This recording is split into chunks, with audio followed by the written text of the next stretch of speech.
Hey everybody, welcome to this video series where I'm going to be recording a video for each blog that I'm writing. It's really just to give people an additional way that they can access the resources if they prefer to watch a video rather than reading through a bunch of text. But yeah, it'll basically cover the same thing as the blog post. So the blog post that I'm looking at for covering in this video is about caching. So how can we speed up our requests so we're not sitting there waiting for an entire round trip from our client over to the server to get those resources from the API. So we're going to start off. I have my terminal open, so I'm using iTerm. Feel free to use whatever you would like. I'm going to use create React app, which apparently I don't have installed, so I'm going to use the npx command to run the npm package create React app directly from npm instead of downloading a copy of it. I'm going to call this simple caching. Cool. So now that that is done, we can change into the directory. Simple caching. Sorry, the commands that I'm typing are a little bit off screen, but yeah, maybe if we go, you can see them again. Okay, so we're in this directory, and now we're just going to run npm start.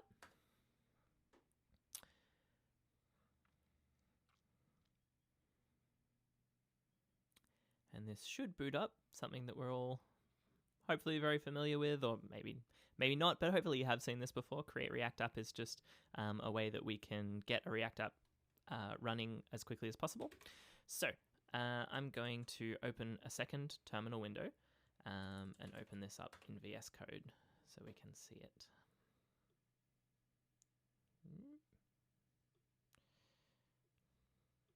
Okay. So this is our project. We have a source directory. In there we have our app.js, which is rendering all of this stuff. I am going to delete everything inside the header. I'm going to leave the header there just because it does a lot of the styling for us. But if I now have a p tag that just says hi, we should see that in the middle of the screen. Nice. We're also going to get rid of this logo because we're not using it. And we'll leave that default CSS. Okay. So the first thing we're going to do is install something called Axios, which is just a way that we can make HTTP requests. So we can request data from an API, and then yeah, we can make different types of requests. So while that's installing, I'm also going to create a new file, a new component called skaters. So I've just created that in the source directory. And in here, we are going to import React from React, and we're going to create a new skaters component. Whoop. And we're going to export that as the default. Cool. In here, we could just return, let's go H1 this time, just saying skaters, so we can see if we're actually rendering that. In the app, we're then going to I don't know why, but I feel like imports for CSS should be lower than other imports. You don't have to do that. But I'm going to say import skaters from /skaters. So this will bring in my component. And then I just want to render my component. Instead of that hi message, we're going to render skaters.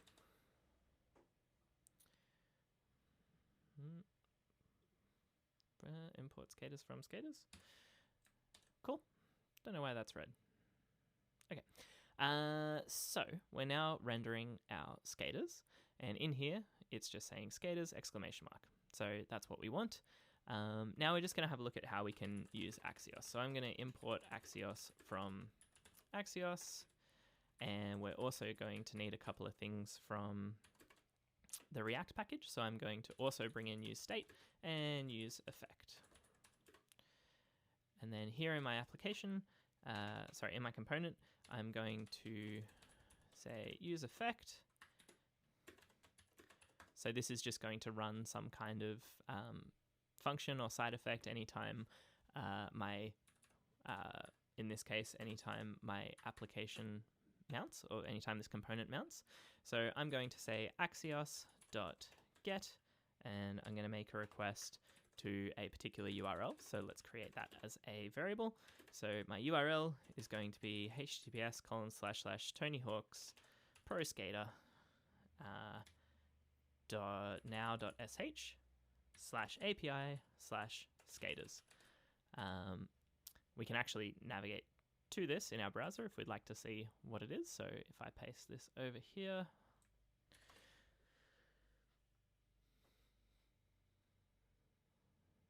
we can see that I have a bunch of skaters in this API, and we've got a little bit of information about their stats. So if I want to simulate a similar thing to what our browser is doing there, making a request to that API, I can use Axios to get the resources from that particular URL. This is then going to return a promise, and so we want to be able to wait until we actually get these results back from the API. You'll see here if I refresh, it takes a couple of seconds to actually display our results, and so we need to say, well, we're happy to wait for that. So we're going to await the response to come back, and that's going to give us back an object, and we just want to destructure off our data. So we want to see the data that comes back, and we'll just console log that data. So this is telling us there's a problem because we can't use await outside of an async function, so we just need to put async here, and then this is all going to light up yellow. It's complaining, telling us that we shouldn't be using an asynchronous callback in useEffect. So basically what it's saying is abstract this out into a function. So let's do that. Let's do it properly. So we're going to have a function called getSkaters, which is going to be asynchronous. That is going to do what we just said there. And then rather than putting async there, we're just going to call getSkaters. Cool. If that didn't make any sense to you, don't worry about it. It's by convention, we shouldn't make useEffect an asynchronous action. If we want to call an asynchronous function, we just need to call it within useEffect rather than the callback itself being asynchronous. Cool. So we've called getSkaters. That's defining this URL that we're going to get our skaters from. It's then using Axios to get the data from that URL, and then we're console logging that out. So now if we have a look at our application, if we refresh, shouldn't see any changes, but we need to open our console. So if you go view, tools, web developer, web console, in Chrome it'll be under view or tools or something like that. But you'll see here that we have this array that's full of objects, and each object has a name, speed, stance, style. So it's the same as this object here. So that's awesome. That's what we want. The problem is, if we wanted to then iterate over this collection, so we wanted to render a skater on the screen for every single result that we get back, we would need to restructure our application a little bit. Firstly, we'd need to be able to store that information. So let's say we have a state variable for our skaters.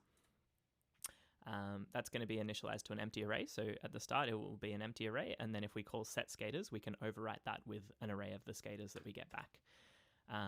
We would then need to pass that as a variable to getSkaters. So we would be able to set those skaters. So if we pass it as a parameter here, accept it as a parameter here, and then rather than console logging, let's set our skaters to whatever we got back from the API. So then once we have a collection of skaters, we want to iterate over them and render a skater and maybe their stance. So here we're going to say skaters.map. So this allows us to iterate over everything in the collection, every element of our every skater object within our skater array. And I'm just going to pass it a callback to say render skater. So now as a separate function, we can declare render skater. And we know that that's going to take in one skater. And we're just going to render a paragraph tag with the skater's name. and we also want their stance. So we'll need to say skater.stance. If we save this, we should see, once the request resolves, we have Tony Hawk, Bob Burnquist, all these different skaters, which is great. This is complaining at us, telling us that each child in the list should have a key. So that's saying that we're rendering this same thing over and over and over again, but we don't actually, React can't keep a track of which one is which. So we're just going to wrap this in a div, and then we're going to give the div a key, and we're going to set that key to the skater's name. Now, at this point, we're using name and we're using stance, and each time we're saying skater.name, skater.stance. So what I like to do personally is actually destructure off the bits that we actually care about. So here we're going to say we're going to get an object of skaters, and we want to pull off the name and the stance from that object. So now rather than saying skater.name and skater.stance, we can just say name and stance. And then here our key can just be set to name. Again, that's just personal preference. You can leave this as the skater object and then keep referring it to as skater.something, but I think this is a little bit cleaner. Cool, so now we have our list of skaters and we have a list of their stance. But you'll notice every time we refresh, we kind of get this waiting. Then we refresh again, waiting. So firstly, we're not actually telling the user that we're doing anything. So yeah, one quick way we might want to do that is to just give them a loading state. So let's say skaters.length greater than 0.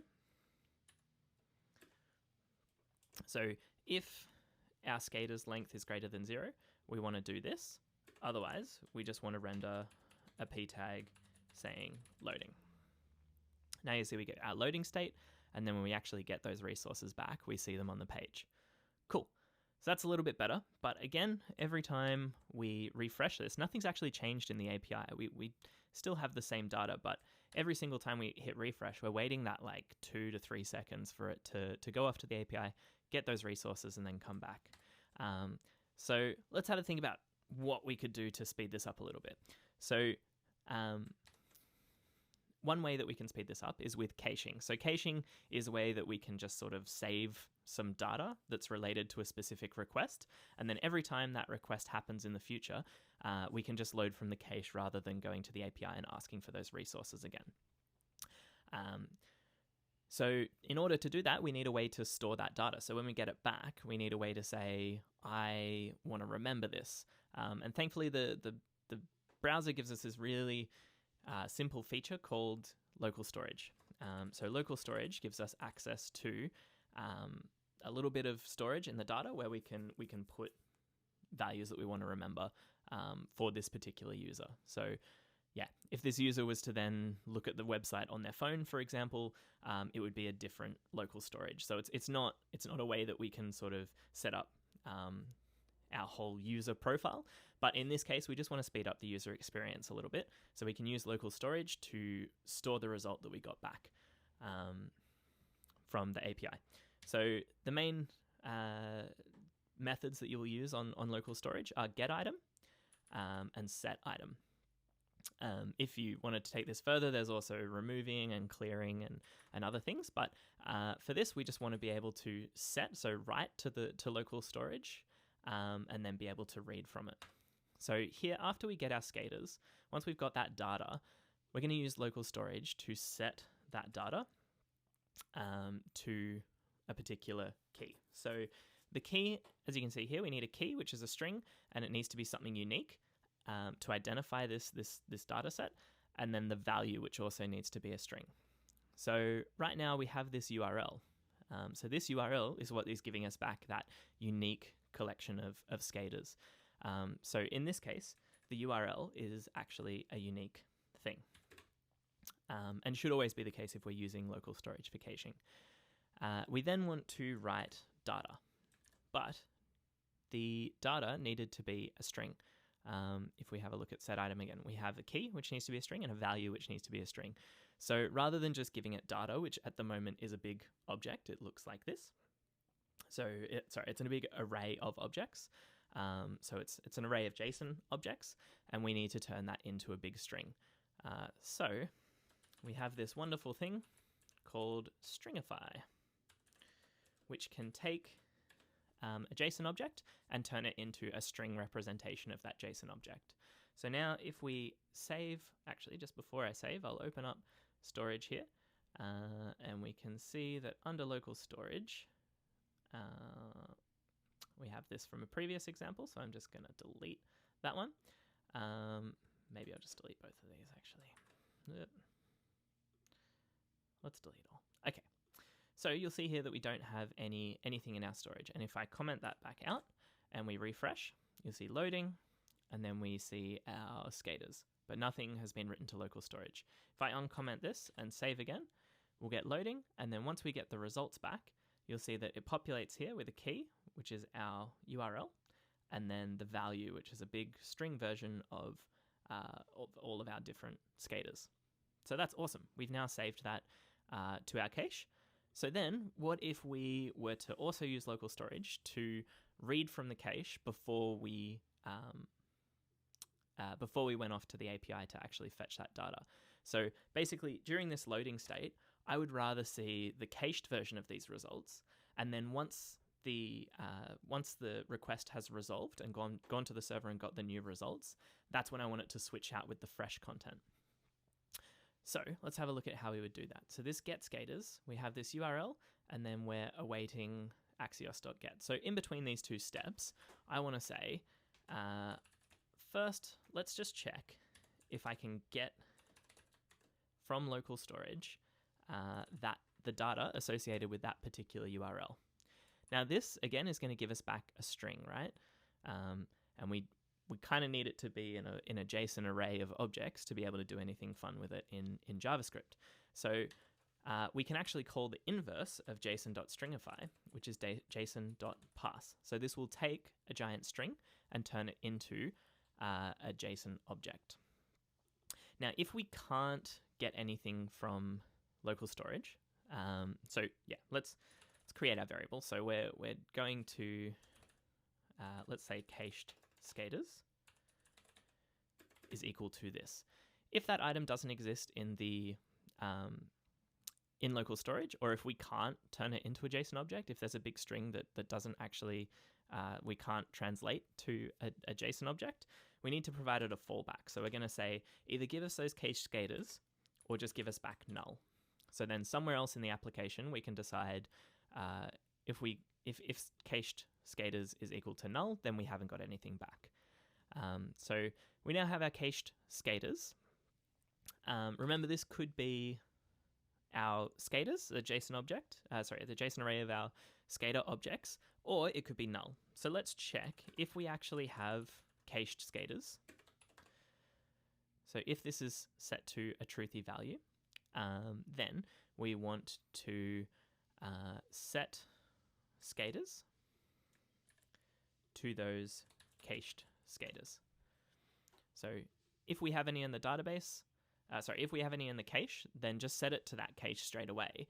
But then we're still firing off this request. So we're still saying we still want to go to that URL and get the fresh content. And when we get the fresh content back, we'll overwrite the content in local storage, and then we'll also set the skaters in the UI to those new skaters. So now if we save this, you'll see that we see this straight away.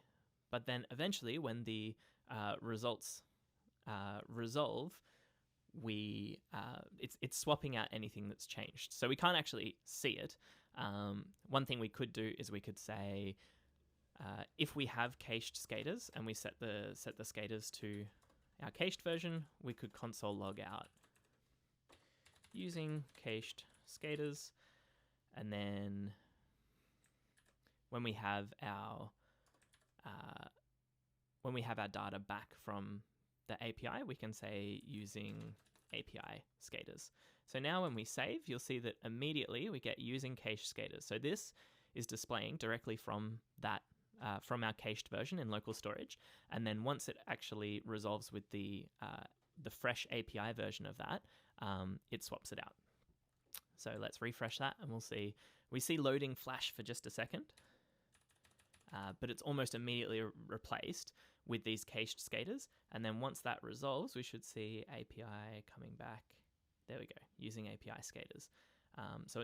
This is a really good user experience because it doesn't matter if the API is completely bogged down with users or requests or whatever. Anytime, if we can show it to the user straight away, then we show it to them. And then just to make sure that we're not only showing them that potentially stale content, when we do get that response back from the API, we swap it out both in local storage and also in the UI. So the only thing that we can't really protect ourselves against is the first time the user visits. So I've just deleted the local storage, and we'll see that when I refresh, there is no cache, so we can't actually load it directly from the cache. So we show that loading screen, and then once we have that data, we swap it out. In the blog post, I go into actually abstracting this out into a separate function or a few functions, reading and writing from the cache, and then a more generic way of making any request. So anytime you need to make a request, you just pass it a URL, and then it will automatically do that caching stuff behind the scenes. In the next blog post, I was going to look at abstracting that out into a use request hook and a use cached request hook. So I might just do a video on that rather than showing you how to abstract these out into their own functions. But if you're interested in that, check out the blog article, which I'll link in the description below, and that'll have a step-by-step guide as to how to abstract those out. Cool. Hopefully you enjoyed this. Maybe subscribe or click like or comment or whatever, all those things. Do some of those things so I know that someone's watching. But yeah, thanks for watching. I hope you got some value from this. See ya.